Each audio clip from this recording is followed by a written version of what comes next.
Hi guys, my name is Alyssa and welcome back to my channel. Today we're going to talk about why we exist as humans. And this is going to seem a little bit like, I don't know what I'm talking about and how could I possibly know, and I must have gotten all of this information from some book, but I want you to know that if I got all this information from some book, it would already be out there and I wouldn't feel the need to put myself out into the line of fire here, because I'm about to do that and I'm not that type of person. And so I don't like necessarily pushing through fear as much as I like to do things out of love and pass on information that I have. And that's the only reason I have a channel in the first place, is because I felt like there were no YouTube astrologers out there that were talking about placements and stuff. So I did it, and then everybody started doing it, and so I was like, I don't want to do it anymore. Woe is me, whatever. That's just the way that I was made and, created. But I don't know if this information is out there. And I think it's important because it's getting harder and harder and harder for humanity to take God in as a man in the sky. We do not accept that God is a man in the sky. And some people still do, but most people don't. They're away from that. They also don't accept that Adam and Eve are the first two people. They don't like the Bible for these reasons. So I come in and I'm like, I like the Bible. It's the most interesting thing in the world because it's full of metaphors. Okay, so some people are there. Some people are not, and that's okay. Some people are like, other religions are more important, whatever. I want to let you know that religions are just old. But old ancient texts and newer texts, they all exist for some reason, and that reason is to advance humanity. And while we were in this old age for the last 2,000 years, we were in the age of Pisces, and a lot of religions were formed from then because we needed rules to go by. We needed these rules because we were going to be without something very important for 2,000 years. What were we going to be without? Well, Christians will call that Jesus. Other religions will call it other things. I don't know exactly. We're not going to go into that so much. But what we were away from was unconditional love. So for 2,000 years, we could not have unconditional love.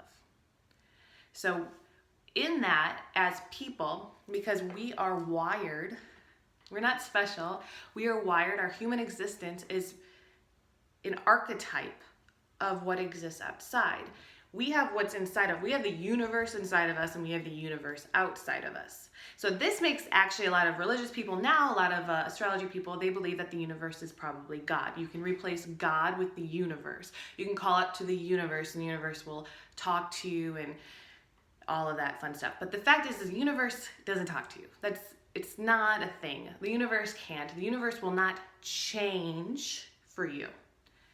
You have no control over the universe. The universe is math or science or something. I don't understand it at all. I'm not a scientist. All I know is that it doesn't make actual logical sense for the universe to be God, to worship these stars that don't care about you. Basically, the universe, and being a Libra myself and understanding that, the universe is so based on harmony and balance. It would kill you. Like, completely kill you, no matter how good or bad you are, kill you to restore balance on the opposite side of the world. It just doesn't care about you. And that's why the universe is not God. You see, God is love. Love, unconditional love. That's all that it is. So unconditional love is a power. It's the power of love. And we know that because we talk about it all the time. We just don't actually believe it. And that is what has screwed us up for so long, is that we do not believe in unconditional love. We do not believe that we were here on earth for divine purpose and that something actually wanted us to be here. And when I say something, I mean something on purpose, because it is not someone. There's not a person or an alien out there who is like, I want these people to exist. These are concepts that we can't necessarily totally wrap our head around right now, but we will be able to. But we have to first plant the seed, and the seed will grow into a tree, and we'll start understanding more and more about these concepts. We're ready for it, but we need to know that love, unconditional love, is what has created us here. And unconditional love is what has gendered us. The universe has not gendered us. And I'll explain this too. Men are lovers. Women are the beloved. We are all made in the image of love, and we are created out of the earth. Love is masculine. It's a masculine concept as far as we know, because men are the lover. Women are the beloved, so we are modeled after the earth. It is a concept that the earth is a woman. It is a concept, and we understand it that way. And that is what creates balance. So men and women are representative. Now we are both treated as the beloved when it comes to the lover, to love, and we are both created or treated as the creator or the lover when it comes to the earth. The earth treats us like we are the lover because the earth needs us to love it. Otherwise, it will be destroyed, yada, yada, yada. So there's a lot of these concepts, and men and women are just archetypes for these concepts: the lover and the beloved, the creator and the creation. Women, because there's been no love, we don't actually have love to give. That's not our power. We have nurture. We nurture things.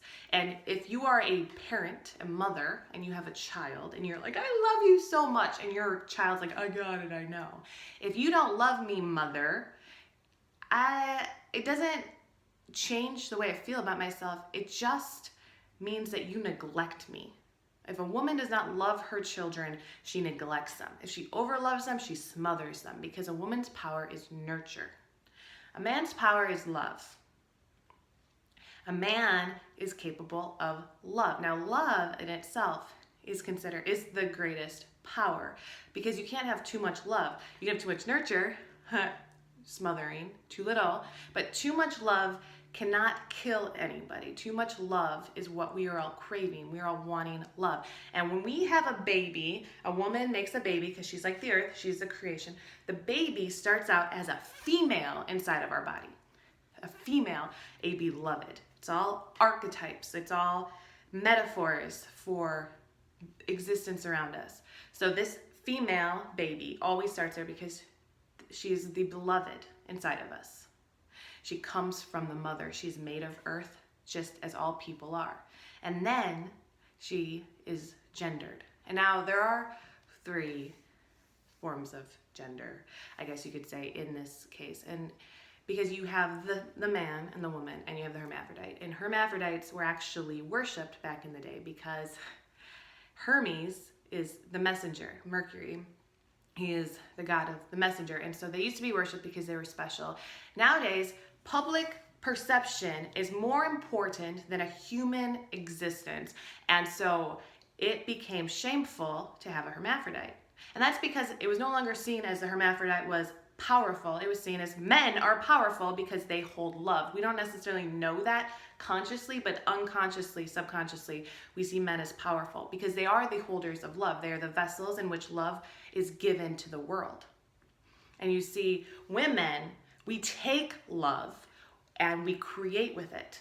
You see, the hermaphrodite needs the man and the woman to have their rules, for the man to love the woman and the woman to create with it. Just as the man plants a seed in the woman, she makes a baby. You need that to work for the hermaphrodite to work. And why is the hermaphrodite is the messenger, is the mind, the ideas. The mind is the root of creation. Without an idea, you cannot create. And that is why we all exist like that. Okay? Now, every one of us has our own battle, has our own shit, has our own shame, and it all stops us from living up to our fullest potential. And as above, so below. As the universe is on the outside, as we are archetypes on the outside, so are we archetypes on the inside. That means we are all man, we are all woman, we are all hermaphrodite inside of us. And in astrology, that would be a chart. But for people who are not completely into astrology, I made this. You see it? All right. So, we have 12 pieces inside of us, and this exists on the outside of us too, all right? You can see that this first house is a nurture house, then a love house, then a mind house. Then we have a love house, a nurture house, a love house, a nurture house, and then a mind house. or section. And then it goes, oops, this is sunny. Love, nurture, love, right here, okay? So yay for that. So this all exists. The nurture, okay, sorry, I just get super excited and then I lose my train. So basically, the most interesting thing is that even numbers are feminine, okay? That's not the most interesting, but even numbers are feminine and odd numbers are masculine. And so the fact that this is numbered like this, our first house, this is our personality, this is where we were born, is a nurture house, yet it's got a masculine number. And that's because our first house calls out for love. Our first place, our first position in earth is that we come out nurtured from our mother who nurtures, and we call out for love. And so that's, we are calling out for the one. We are calling out for the man, okay? Because the man is the one. We are love is masculine energy. Not because men are better, oh my God, but because we are not so great and special. It's because we're archetypes and we don't understand it any more than these concepts. And that's why we're given these concepts, so that we can understand them, because we can see them walking in front of us and we have to act these out. Well, we don't have to. We all are given a choice. So then you got, like, the second house here, the love house, feminine number, the love house. This is our stability. This is when we are calling out for nurture. It's our stability is what we give in love, and it's beauty and all these other things. It's number 2, it's the woman. But we call out for nurture. We want somebody to nurture that within us. We call out, we're going to show you how beautiful this is now. Now nurture it, make it better. Don't neglect it, nurture it. And it goes on. And then we have the third house. 3 is the number of the Trinity, the Holy Trinity. It is perfect stability. Now the Holy Trinity, I'm not getting into that right now because you're going to get into religious undertones, and I really don't want people to think this is religious, because it's just not. It's not religious. It is what we're getting into in the world, okay? This is what we're slowly starting to understand. We're here, and it's for a purpose. But the 3 is important, because now this is all of a sudden in the mind. This is the first 3 that we have that exists inside of us. This is the mental 3. This is the root of creation, okay? And so with these first 3, we have the woman, the man, and the hermaphrodite inside of us. And it exists on the outside of us too. And we are all important, and we all play a role, and each role is important. None of us can exist without anybody else. I can be a woman, but I cannot exist without my mind, and I cannot exist without being loved. I will be destroyed without any of that. Now, it goes on, and I'm not going to go completely into this, but this last part here, this is when we start to get to 2-digit numbers, the 10, the 11, and the 12. Now, you see 10 has a 0 in it. It's 1, it's a man. It matches up with the first house, which is you. This is me. I'm born, it's me. The 10th house in astrology is considered a public image. So in real life, we say this is our personality, and then this is how we bring our personality out into the world. This is what we add to the world. This is how we move humanity forward. This is how we evolve. This is how we give ourselves to the masses so that we can be better as a society, better as people. If we can't move forward, we do not get to live here anymore. That's just the way of the world. Again, archetypes, metaphors. So, the 0 in itself is known. It's known as a lot of things, the 0 is, but what I've always seen 0 as is pure potential. It means it can go anywhere. It has potential, but sometimes that potential is not reached, and so not everybody makes their mark on the world. And that is what is given to us. I can look in astrology charts, these psychologists can try to figure out, you can go to a bunch of different workshops or whatever, and you may not find your calling. And it's because your calling has to come from a total understanding of self. And too much calling and too much public image is shallow. That's all you got. And if you're shallow, you're nothing. So, not good. And then the next one is 11, okay? And 11 is the 1 and the 1. And the 1 and the 1 make 2. That's when 2 or more are gathered, or when we join groups. And I talk about this in my 666 video from before. I'm not going to go too much into that. But it's good when 2 people have their own power, when they've reached the pinnacle of where they are in the world, and it's not shallow. It's run by the love for themselves, because the 10th is a love house. It's a love house. So that love, once we do and we go out in the world with love, we can move on and meet somebody else who also has that love, and we can join together and we can be powerful in something. But we have to know ourselves first. We have to love ourselves. So then we go to the last and final step, and that is the 12th house, another love house. Now the 12th house is a 1 and a 2, and this is 3, right? So it's 3. This is important. It is enlightenment. It is the total understanding of self. It is when, not just when you have an idea like the 3 is the idea, the root of creation. This is your creation in the 12th house. This is you being created. Because right after the 12th, we go back to the 1st, and the 1st is your existence. It's your first breath of life. And so your existence is created, your idea, by divinity. Because the 12th house is love. You were created out of love. You were born into nurture. You're born of the earth in the 1st. But you were created out of unconditional love. The universe did not create you. Love created you. Divine intervention. Unconditional love. So that means that you were created for a purpose. You were created as a man or a woman or a hermaphrodite out of love.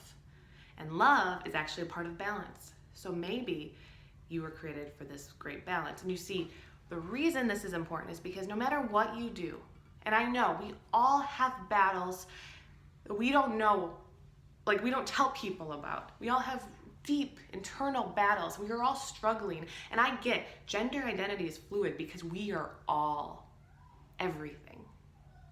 And some of us really do. They're like, I'm a man, I feel like a man. Some of us don't. Some of us feel like I'm a woman, and I never really felt like a feminine woman, but I was always treated like that, and I was embarrassed. I had a lot of shame. You know, I always felt like an alien, that nobody wanted to touch me or love me or anything. And it turns out I have Aquarius in my 12th house in astrology. If you're not into astrology, that's something you can get into later, but that is the sign of the alien, and that's what I've always felt like. Didn't matter that other people were like, Alyssa, you're such a girl. I was like, no, I'm not. I don't even know who I am. And I'm serious about this. I took a long time to understand that I could be a woman and that would be good. I really just wanted to be a man. But I am not trans, because I understand that that is at a completely different level. And so I want to be really cautious here, that you understand that what you do with what you have, those are your free choices. And those are actually even sometimes instilled in you by the universe, by the exact time you were born.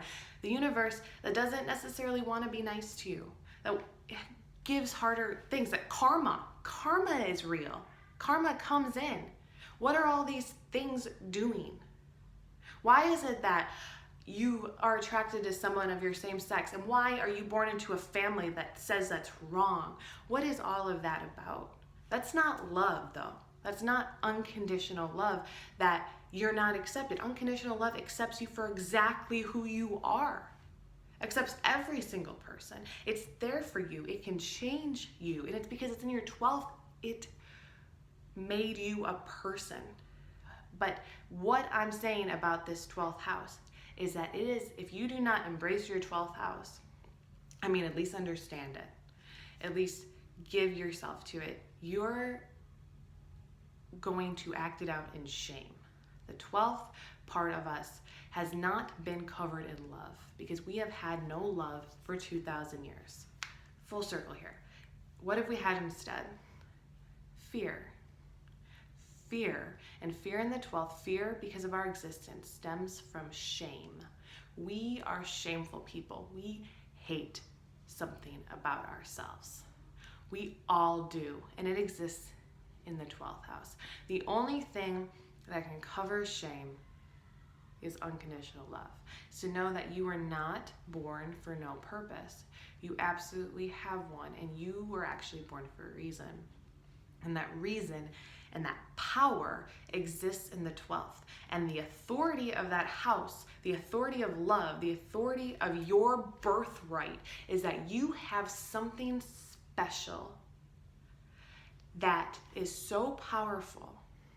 You were given the authority by unconditional love, by God, whatever you want to call this, by the source, by your creator, that says you deserve to be alive and you have power inside of you.